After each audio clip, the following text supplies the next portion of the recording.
Tapat, matatag at maaasahan balitang tama at totoo lamang dito sa Pilipinas Network.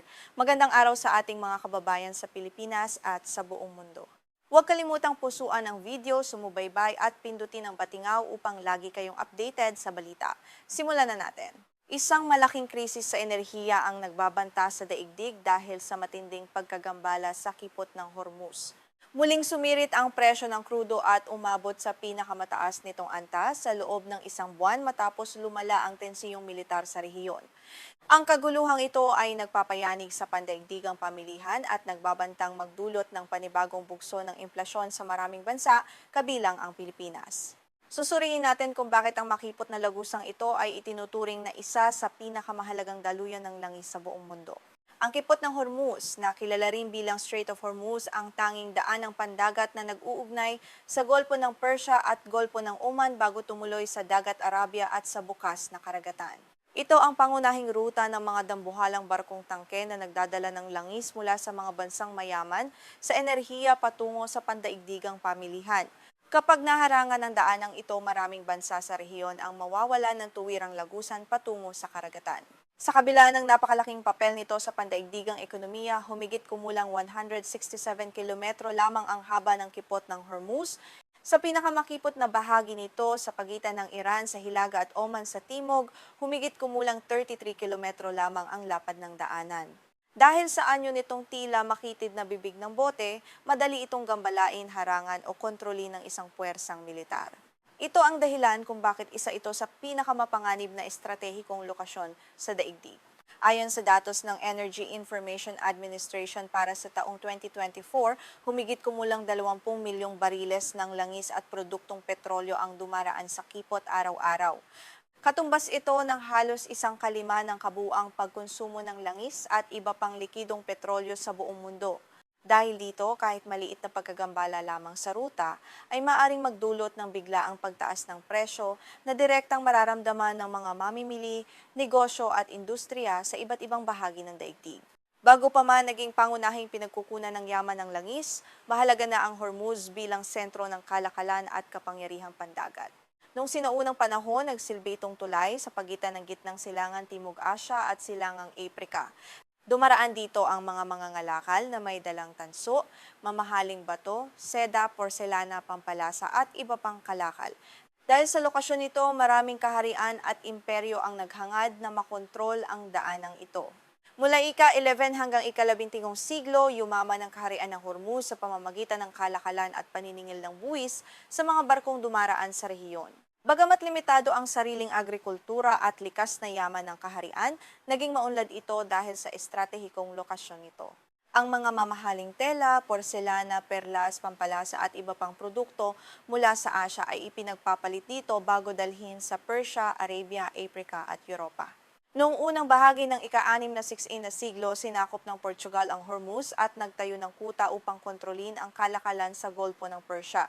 Noong 1622, napatalsik ang mga Portuhes sa tulong ng mga puwersang Persyano at Ingles.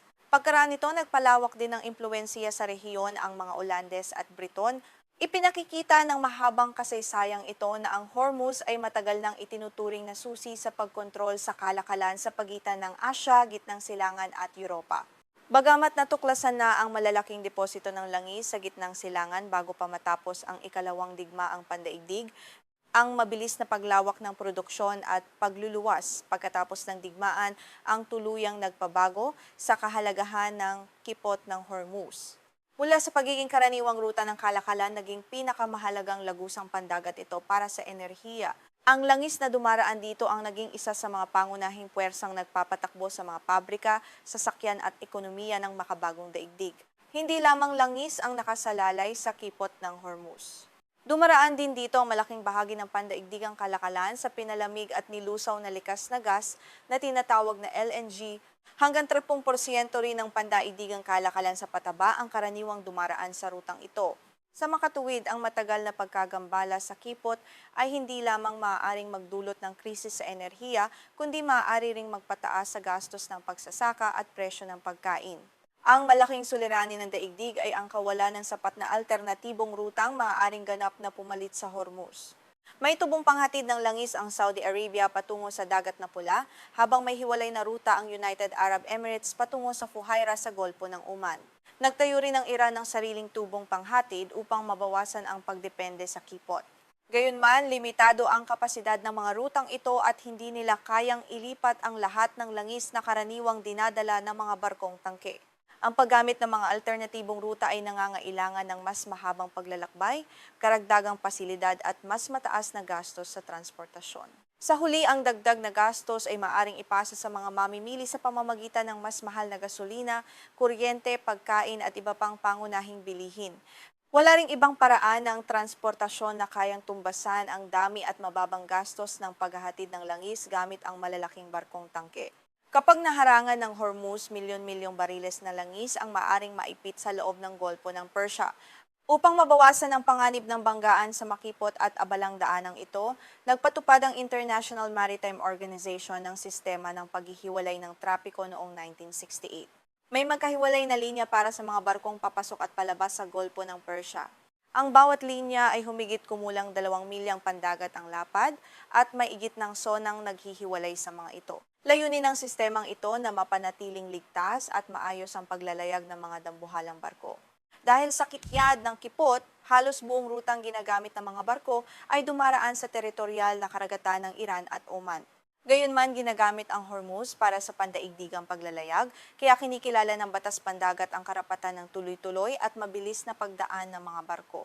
Hindi nangangahulugan na maaaring basta-basta pigilan o inspeksyonin ng isang bansang nakapaligid sa kipot ang lahat ng dayuhang sasakyang pandagat ng walang legal na dahilan.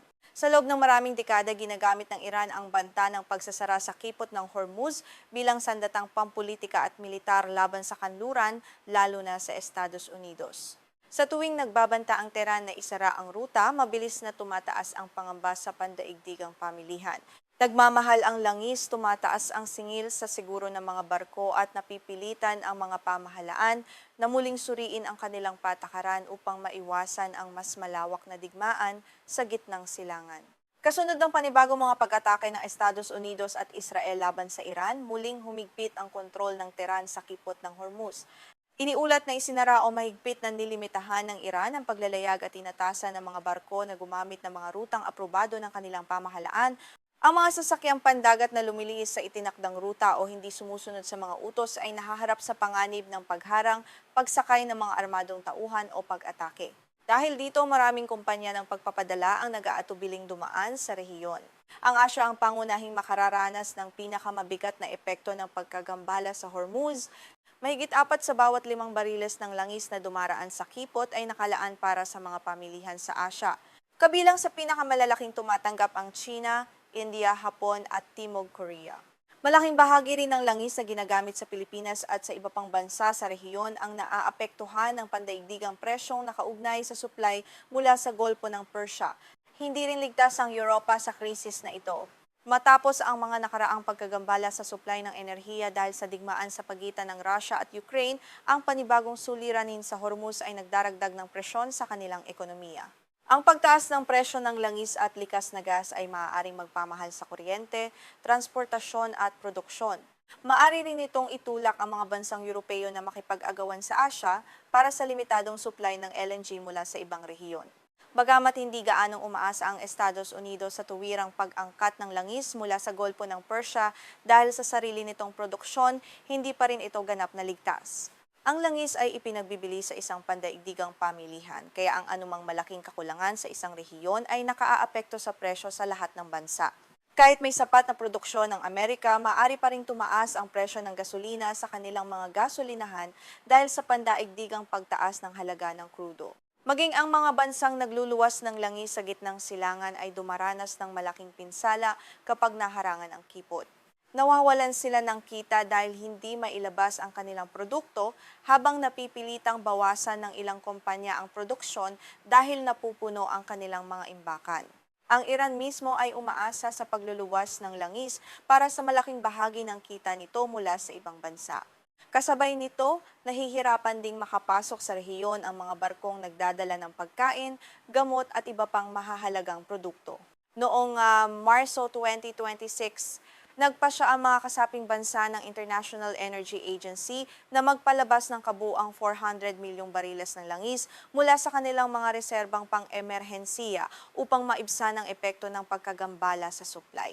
Ito ang pinakamalaking sama-samang pagpapalabas ng reserbang langis sa kasaysayan ng organisasyon. Gayunman, pansamantalang lunas lamang ito. Habang nagpapatuloy ang digmaan at nananatiling limitado ang paglalayag sa kipot ng Hormuz, mananatili itong isang mapanganib na mitsa na maaaring magpasiklab ng mas malawak na krisis sa enerhiya, pagkain at pandaigdigang ekonomiya. Patuloy na lumalala ang tensyon sa gitnang silangan. Sinalakay ng mga puwersa ng Estados Unidos ang mga isla ng Qasem, Kish at Abu Musa sa Iran nitong mga nakalipas na araw, kasabay ng matitinding pambobomba sa mga pangunahing daungan sa timog na baybayin ng bansa, kabilang ang Bandar Abbas. Dahil sa mga pag-ataking ito, muling lumitaw ang isang malaking katanungan. Naghahanda ba ang Washington na tuluyang sakupin ang bahagi ng teritoryo ng Iran? Kung babalikan ang kasaysayan ng sigalot na ito, noong Marso ay ibinunyag ng dalawang opisyal ng Estados Unidos sa The Washington Post na naghahanda ang Pentagon para sa mga posibleng pagsalakay sa Kharg Island. Sa islang ito dumaraan ng halos 70% ng iniluluwas na krudo ng Iran. Bagamat bahagyang humupa ang tensyon matapos ang kasunduan noong Hunyo, muling uminit ang usapin dahil sa mga bagong pangyayari. Muling naging maugong ang usapin tungkol sa posibleng pag-agaw sa mga teritoryo matapos tumanggi si Pangulong Donald Trump na isantabi ang ganitong plano sa isang panayam sa Fox News. Nang tanungin kung may balak ang Estados Unidos na maglunsad ng operasyon sa mga isla, sinabi ni Trump na hindi niya ito maaaring kumpirmahin dahil magiging isang malaking kamangmangan ang pagbubunyag ng ganitong plano. Lalo lamang pinatindi ng kanyang mga salita ang pangamba ng marami. Ngunit isa lamang ba itong paraan ng pananakot o may katotohanan sa likod ng mga banta? Ayon kay Andreas Krieg, isang dalubhasa sa seguridad mula sa King's College London, may sapat na taktikal na kakayahan ng Estados Unidos upang agawin ang ilang isla ng Iran. Gayunman, ang ganitong hakbang ay magdadala ng napakalaking panganib at maaaring humantong sa isang malawakang digmaan na mahirap ng kontrolin ng magkabilang panig. Sa pamamagitan ng sapat na puwersang panghimpapawid, pandagat at ampibyo, kayang kontrolin ng Estados Unidos ang mas maliliit na isla ng Iran kung handa itong tanggapin ang matinding pagganting maaaring sumunod. Sa kasalukuyan, tinatayang 50,000 sundalong Amerikano ang nakatalaga sa iba't ibang bahagi ng gitnang silangan. Nakakalat ang mga ito sa mga permanenteng base militar at iba pang estratehikong pasilidad sa rehiyon. Bukod sa pag-agaw sa mga isla, may kakayahan din ng Pentagon na pamahalaan at protektahan ang mga ito dahil nananatiling isa sa pinakamalalakas na puwersang militar sa daigdig ang Estados Unidos. Ito rin ang pananaw ni Nader Hashemi, isang propesor sa Georgetown University. Gayunman, binigyang diin niya na ang tunay na usapin ay hindi lamang ang kakayahang militar, kundi ang kabuuang halaga at sakripisyong kaakibat ng ganitong operasyon. Ipinaliwanag ni Krieg na ang pansamantalang pag-agaw sa isang isla ay ibang-iba sa pagpapanatili ng kontrol dito, pagpapadala ng mga supply at pagkamit ng estratehikong pakinabang. Ang pagtatangkang sakupin ang Qasem halimbawa ay magiging lubhang mahirap dahil isa itong napakalaking isla na katabi lamang ng kalupaan ng Iran. Hindi ito katulad ng ibang maliliit at nakahiwalay na mga himpilan sa gitna ng karagatan. Ang mas maliliit na isla tulad ng Hengam ay maaaring mas madaling pasukin at sakupin ng mga puwersang Amerikano. Gayunman, madaling maabot ang mga ito ng artilerya, drone, misil at mabibilis na bangka ng Iran. Ang pag-agaw sa maraming isla ng sabay-sabay ay mangangailangan ng isang malawakang kampanyang ampibyo at hindi lamang ng isang mabilisang pagsalakay ng mga piling unit ng hukbong Amerikano. Hindi rin mapipigilan ng sa halip ilalagay lamang nito ang mga nakatalagang sundalong Amerikano sa panganib ng tuloy-tuloy na pag-atake. Bukod dito, mabibigyan ng Tehran ng pagkakataong ipakita sa buong mundo ang Estados Unidos bilang isang mapanakop na puwersa, bagay na maaaring magpahina sa suporta ng mga kaalyadong bansa ng Washington. Mangangailangan ng napakaraming tauhan ang ganitong uri ng operasyon. Tinatayang aabot sa 5 hanggang 10,000 sundalo ang kakailanganin kahit para lamang sa isang limitadong operasyon. Kasama rito ang mga tropang panlaban, mga unit ng depensang panghimpapawid, mga inhinyero, mga pangkat ng lohistika at medikal na suporta, at mga unit ng pamumuno upang matiyak ang tagumpay ng unang yugto ng operasyon. Mabilis na tataas ang bilang ng mga kinakailangang sundalo kung mas maraming isla ang isasama sa plano o kung palalawakin ang layunin ng misyon. Ang mga tropang ito ay direktang makikipaglaban habang nasa abot ng putukan mula sa kalupaan ng Iran. Ang mga barkong nagsusuplay at mga helicopter ay kailangan ding dumaan sa mga katubigang madaling maabot ng mga misil, drone at minang pandagat na maaaring ilatag ng hukbo ng Iran.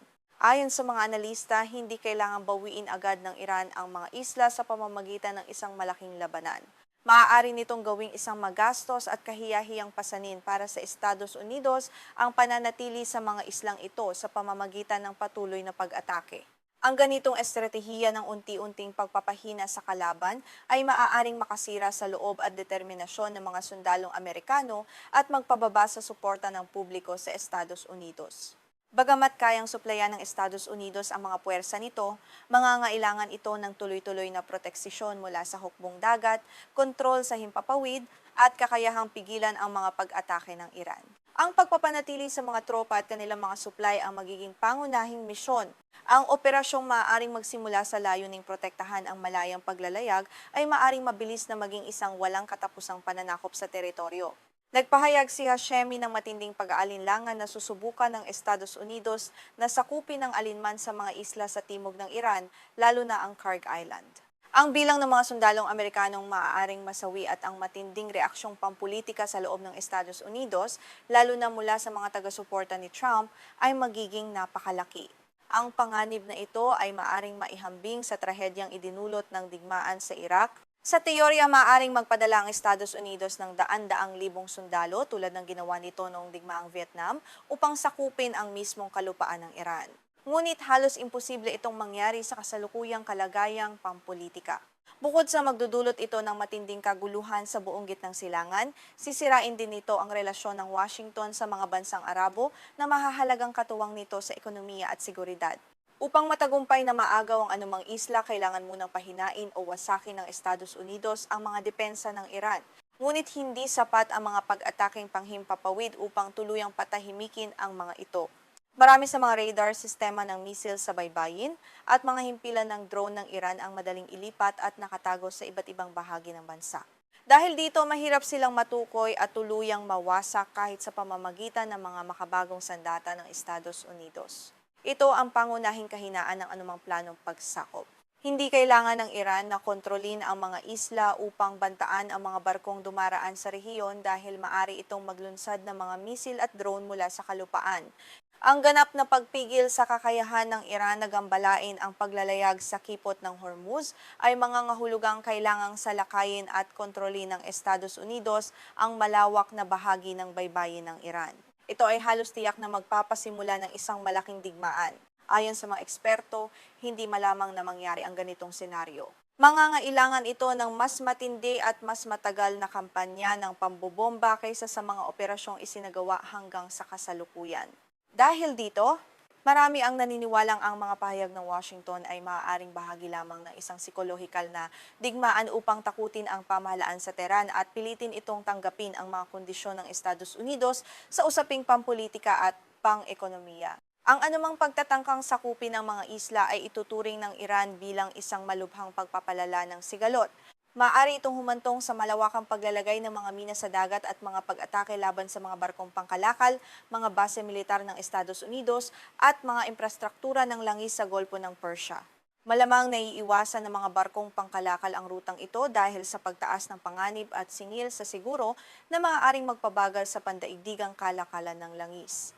Sa kabuuan, ang pag-agaw sa mga isla ay maaaring magpakita ng lakas militar ng Estados Unidos sa telebisyon, ngunit maaari nitong gawing isang madugong digmaan para sa teritoryo ang dating usapin lamang ng malayang paglalayag.